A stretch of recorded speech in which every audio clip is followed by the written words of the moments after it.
ये जो रामायण महाभारत काल है उसमें इसको इस तरह से दिखाया गया है कि इस पहाड़ के द्वारा ही समुद्र मंथन हुआ था और उसके ऊपर जाने के बाद वहाँ पर बुद्ध की मूर्ति है। और विक्रमशिला विश्वविद्यालय जो है उसके पास कहलगांव कहलगांव है, वहाँ पर भी एक पहाड़ है, तो पहाड़ में कुछ गुफाएं मिलती है। और क्योंकि एक लेकिन बुद्धिज्म में एक मंगला आर्ट आता है, नाम सुना है आपने? मंगला आर्ट। मंडला आर्ट सुना है सर। संविधान की मूल प्रति में रामकृष्ण की फोटो लगी है। ये बात खूब प्रचारित की गई, लेकिन पूरी बात आपको कभी नहीं बताई गई कि उनमें मुगल अकबर और टीपू सुल्तान की भी पिक लगी है। यही नहीं, टोटल 22 पिक लगाई गई, जिसमें बुद्ध, महावीर, गुरु गोविंद सिंह, छत्रपति शिवाजी महाराज भी है। जानकारी के लिए बता दें कि संसद भवन में इस पर घनघोर बहस हुई और तब यह तय हुआ कि चित्र नहीं, सिर्फ बाबा साहब का लिखा हुआ संविधान ही सबूत माना जाएगा, क्योंकि चित्र सिर्फ सजा के लिए लगाई गई थी। चूँकि उस समय ब्राह्मणवादियों का वर्चस्व था, तो उन्होंने ऐतिहासिक महापुरुषों के साथ साथ कुछ काल्पनिक चित्र भी अपने संप्रदाय विशेष से रिलेटेड उसमें लगवा लिए थे, जिसे शांति निकेतन के चित्र नंदलाल बोस ने 4 साल में बनाए थे और नेहरू सरकार ने उन 22 चित्रों को बाबा साहब के लिखित संविधान में साजो सजा के लिए लगवा दिया था। तो नमो बुद्धाय साथियों, स्वागत है आप सभी का सम्यक कल्चर पे। साथियों, आज फिर से हाजिर है एक और नए जानकारी के साथ। तो चैनल पे नया है तो चैनल को सब्सक्राइब ज़रूर करें, साथ ही साथ बेल आइकन बटन को भी प्रेस करें, जिससे आने वाले वीडियो का नोटिफिकेशन सबसे पहले आप तक पहुँचे।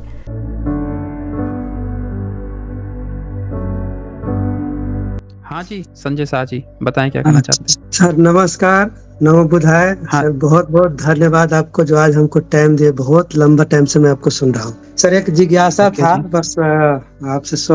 मैं फिलहाल अभी कतार में हूँ, बाहर हूँ, मैं नेपाल से हूँ। इस बार मैं घर गया था, बहुत जगह घूमे।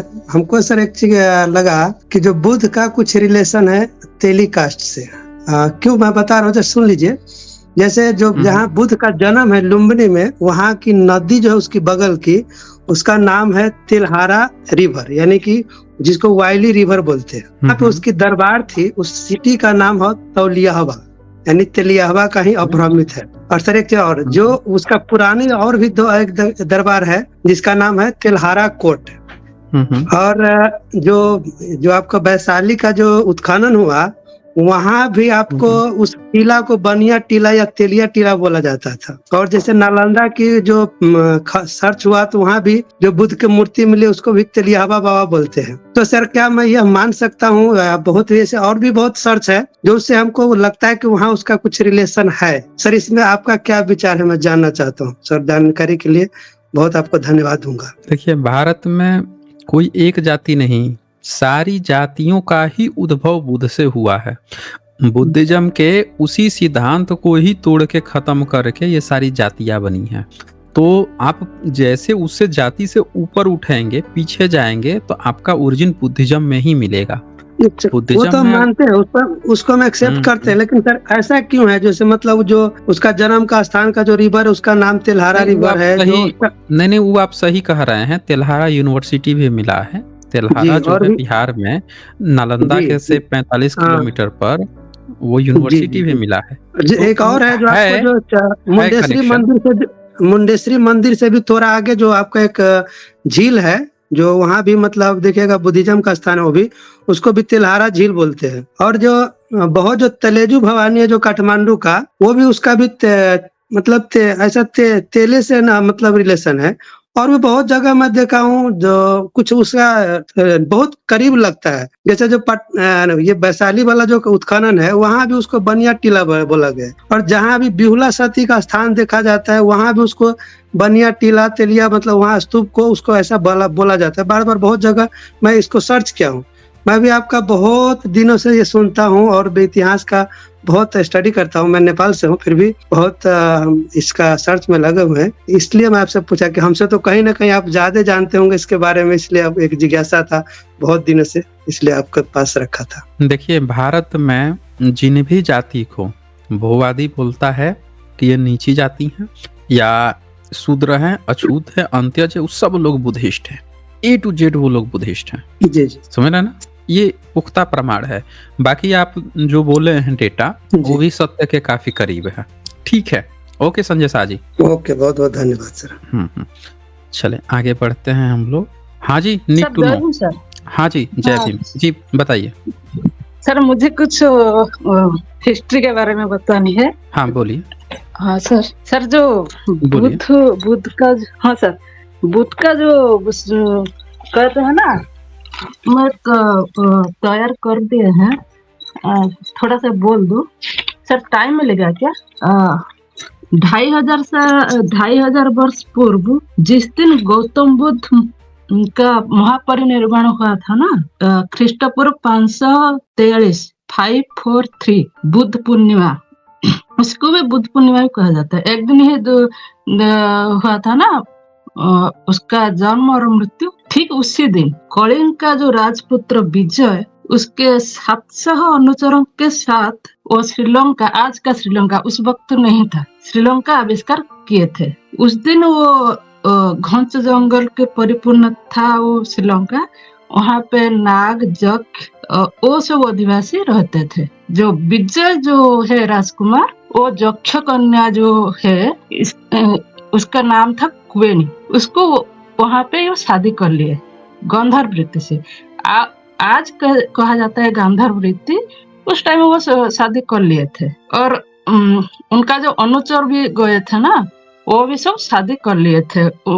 उसका वो राज्य का जो कन्या थे।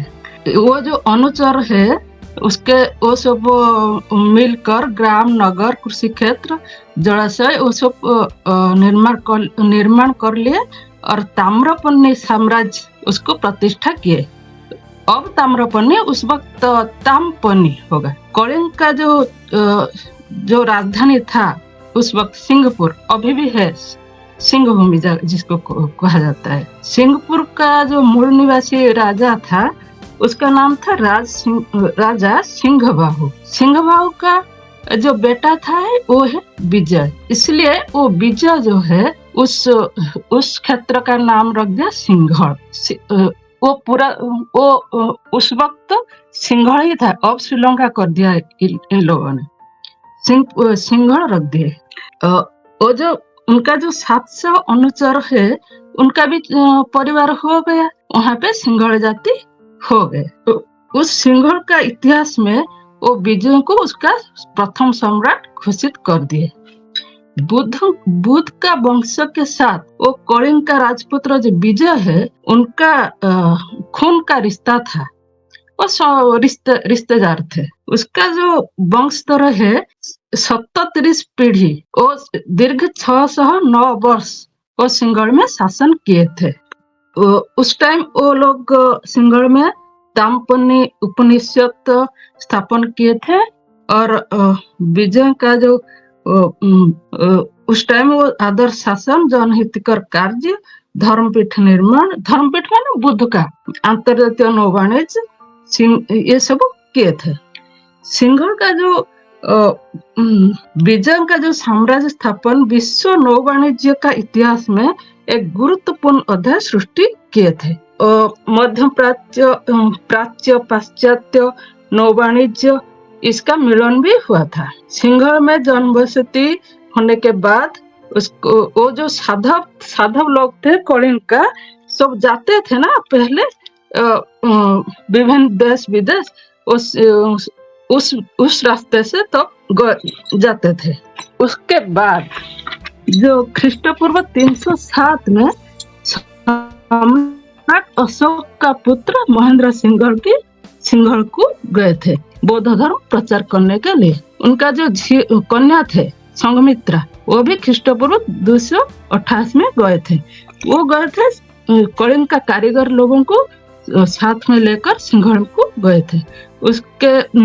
उस टाइम वो सब अनेक विशाल विहार चैत्य निर्माण किए थे। कलिंग का कारीगर वो सबको निर्माण किए थे। उभय देश का बौद्ध कीर्ति एंड मूर्ति उस आश्चर्यजनक सामंजस्य देखा जाए। उभय गिरी महावीर एते विशाल जे उसमें नालंदा विश्वविद्यालय जैसा एककालीन 10,000 छात्र रहकर बौद्ध दर्शन शिक्षा कर पाते थे। सम्राट निशंक मल्ल जो कलिंग का राजा जय गोपुंग का पुत्र तथा विजय का वंशधर कृत जम्बल गुम्फा विहार सर्वश्रेष्ठ बौद्ध कृति 78 स्वर्ण आच्छादित बौद्ध मूर्ति वहां पे रखा हुआ है। बौद्ध धर्म प्रचार के बाद कलिंग सिंहगढ़ के मध्य वाणिज्यिक, राजनैतिक, अर्थनैतिक, सांस्कृतिक, वैवाहिक संपर्क सह धार्मिक संपर्क हो गया। तृतीय शताब्दी कलिंग का राजा गुहसिंह जिस दिन अपने सिंहासन के प्रति विपद है वो उपलब्धि के उस दिन वो अपने पास जो रखे थे पवित्र बुद्ध दंत वो अति गोपनीय के साथ अपनी कन्या हेममाला और जामात जो दंत कुमार उनके हाथ में सिंहगढ़ का राजा मोहदी सेन के पास ये भेज दिए। वो आज जी भी जी कांडिका नीड टू नो जी जी हाँ, नीड टू हाँ, नो। सर। आपकी जानकारी हाँ, सर। बहुत ही महत्वपूर्ण है, बहुत ही गजब की जानकारी है।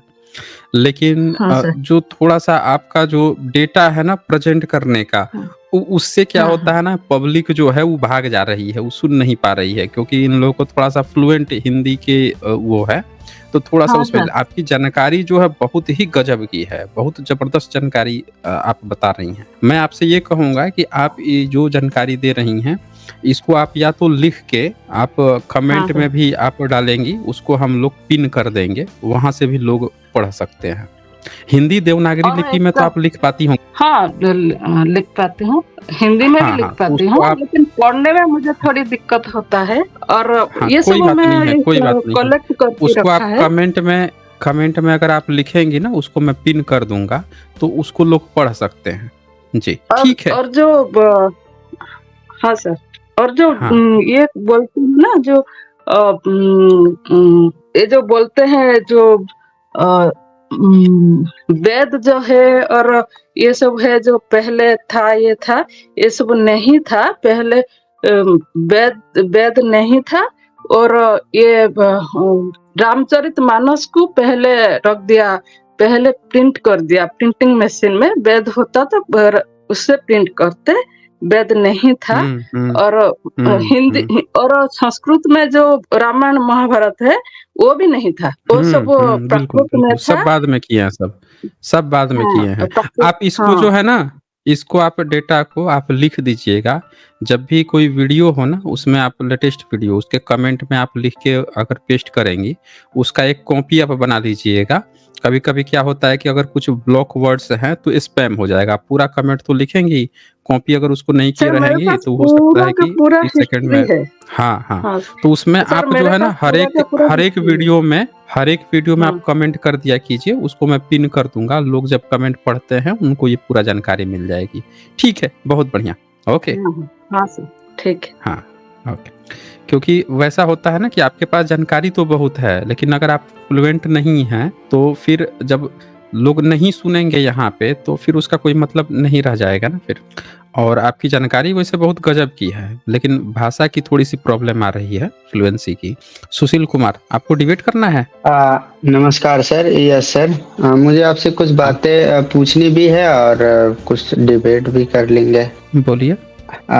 सर, मैं पूछना चाहता हूँ कि मंडल टाइटल जो है गंगोता जाति है, तो इसका सर बुद्ध से कोई कनेक्शन है हिस्ट्री में? अगर इसका कुछ आप प्रकाश डालें तो।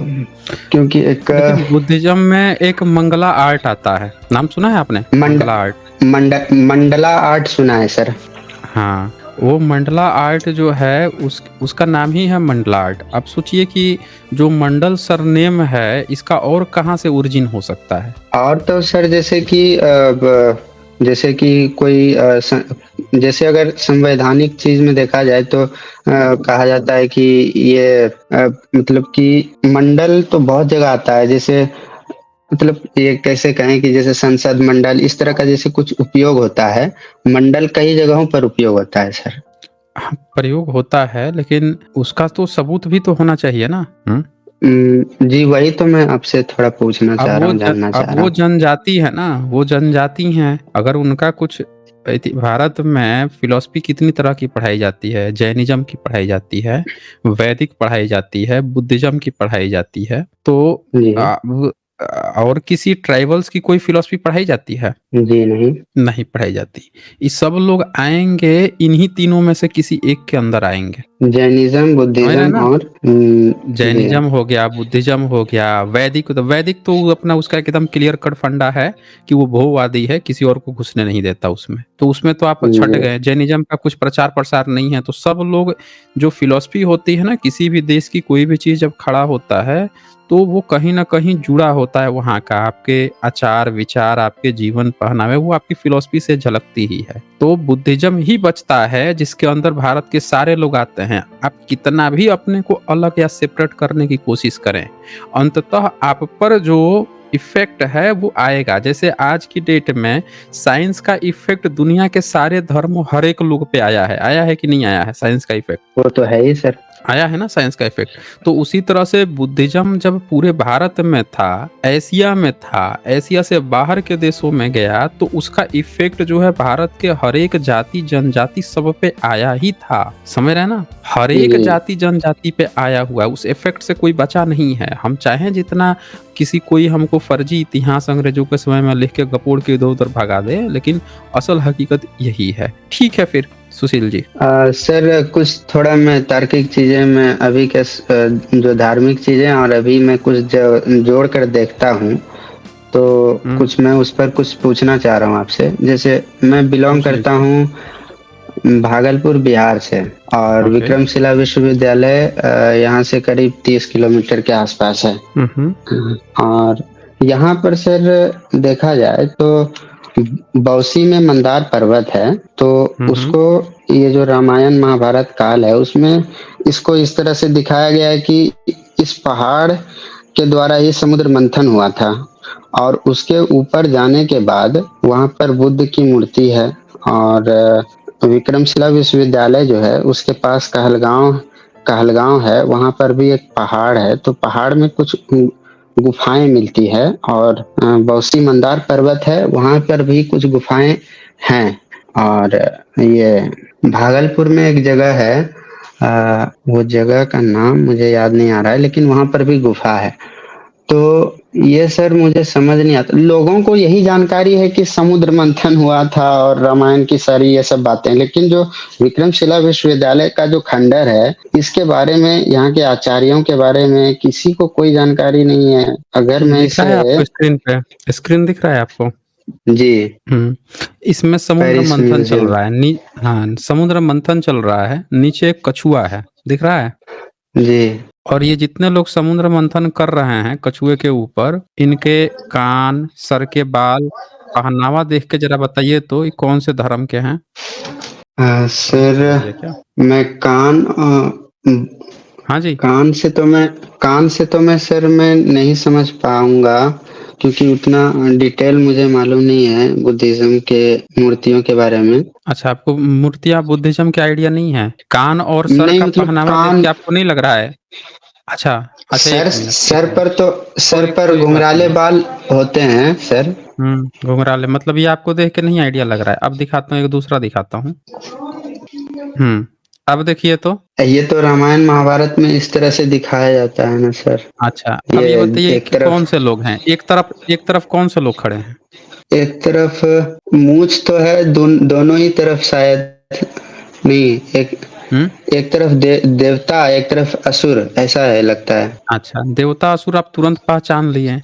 तो वहाँ पे जी। देख के आपको नहीं समझ में आ रहा था कि समुद्र मंथन जो है देवता असुर हैं वो? वहाँ पे कौन लोग थे जो समुद्र मंथन कर रहे थे? अब बताइए ये वाला जो पिक्चर है ये पुराना है या वो जो दिखाए थे वो पुराना है? कौन-सा पुराना ये है? तो सर ये तो सर लग रहा है कि डेंटिंग पेंटिंग से बनाया हुआ है, और वो तो स्क्रिप्चर लग रहा है देखिए, ना। ये जो ये जो लिखा हुआ है इसके नीचे एक कछुआ भी है। कछुआ के ओके, हाँ ऊपर ये हाँ हाँ। पहाड़ रखा जी हुआ है और साँप दोनों जी तरफ से खींच रहे हैं लोग। जी जी। और एक तरफ आपके देवता हो गए और एक तरफ राक्षस हो गए। आपको किसी ने देवता राक्षस बना के दिखा दिया, डेंटिंग पेंटिंग करके जी दिखा दिया और आप समझ लिए कि ये ब्राह्मणिज़्म का है। पर इसकी शिल्प कला मिली है। इसकी शिल्प कला भारत में आप ये देखिए ये भी डेंटिंग पेंटिंग करके दिखाया गया है, देवता और दानव। दिख रहा है जी आपको? हुँ? जी जी। तो कागज पे गपोड़-गपोड़ के टीवी सीरियल दिखा-दिखा के पूरी दुनिया को बेवकूफ़ बनाया गया है और ओरिजिनल क्या है, तो ये किताब मिली है बुद्धिज़्म इन तिब्बत। यहाँ पे अगर डिटेल से आप पढ़ेंगे तो आपको पता चलेगा कि वज्रपाणि जो था, मेरू पर्वत, वहाँ पे ये सारी चीज़ें चल रही थीं, सब बुद्धिज़्म का है ये। यहाँ पे जब आप पढ़ेंगे डिटेल्स में तो और भी जी डिटेल्स में ये सारा चीज़ बताया गया है कि वज्रपाणि कौन है। और 1 मिनट, ये यहाँ पे पढ़ेंगे तो ये लिखा गया है कि वहाँ पे दुष्ट राक्षसों के पास, ये लेफ्ट साइड में देखिए, the evil demons were a possession of the powerful poison Halahala and using it to be bring destruction or mankind. In order to procure the antidote, they decided to churn the ocean with the Mount Meru. When the Amrita had risen to the surface of the water, they put into the keeping in वज्रपानी। ये वज्रपानी से related है, Buddhism में ये कहानी लिखी गई थी। और ये ओके। हलाहल विष जो आपके शिव को पिला दिया गया, आपके शिव को, ये वज्रपानी की यहाँ पे बात चल रही है, बुद्धिज्म की ये बात है। पूरा डिटेल्स देखिए ना यहाँ पे। और ये इसकी शिल्प कलाएं हैं। आप इंडोनेशिया, जावा वहाँ पे जाएंगे तो ये देखिए यहाँ पे बनाए गए हैं इस तरह से। ये देखिए ये शिल्प कला ये बनाए गए हैं ये। और ये जो शिल्प कला है बुद्धिज्म की है, जिसको आप पहचान नहीं पा रहे थे मूर्ति कला। ये देखिए ये यहाँ पे नीचे कछुआ है, ऊपर जो है यहाँ पे बुद्धा हैं और बुद्धिस्ट लोग हैं दोनों तरफ, कोई असुर और देव नहीं है। ध्यान से देखिए। फिर ये भी जी देख लीजिए जी नीचे कछुआ है। और यहाँ पे तो पेरिस में सैंड स्टोन से बना हुआ 12वीं सदी का। अब बताइए ये पुरानी चीजें मिल रही हैं। बुद्धिज्म के स्क्रिप्चर्स में सारे सबूत हैं कि बुद्धिज्म की कथा कहानियां हैं। और यहाँ पे कोई जो है इनको देवी देवता बना के फर्जी कागज पे विष्णु पुराण, मत्स्य पुराण और कौन कौन से गपोड़ पुराण लिख के या दुनिया को बेवकूफ बना रहा है कि वो उसका है।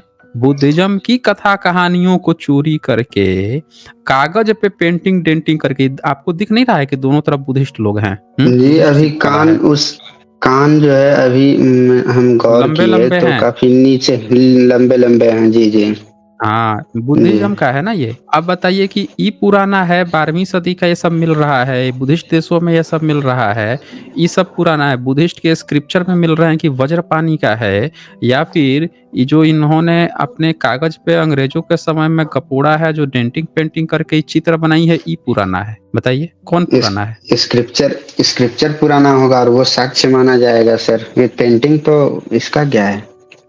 तो यही तो आप जो कह रहे हैं ना कि अंग्रेजों के समय में, आप बताइए कि देवता लोग इतना चिकने कैसे हो गए थे भाई?